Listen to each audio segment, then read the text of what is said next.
হাঁটু শক্ত হয়ে যাচ্ছে। হাঁটা বা বসা কষ্টকর লাগছে। সঠিক ফিজিওথেরাপিতেই ফিরতে পারে হাঁটুর স্বাভাবিক নড়াচড়া। সঠিক ব্যায়ামেই ধীরে ধীরে শক্তি আর স্থিরতা ফিরে আসে।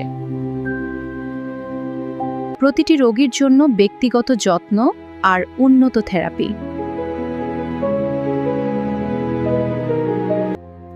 Under the supervision of an experienced physiotherapist, we ensure safe treatment for you.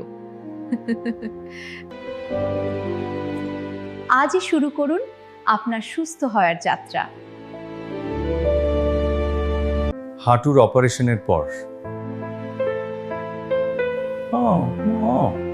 ঠিকমতো রিকভারি হচ্ছে তো? সঠিক ফিজিওথেরাপি ছাড়া সম্পূর্ণ সুস্থ হওয়া সম্ভব নয়।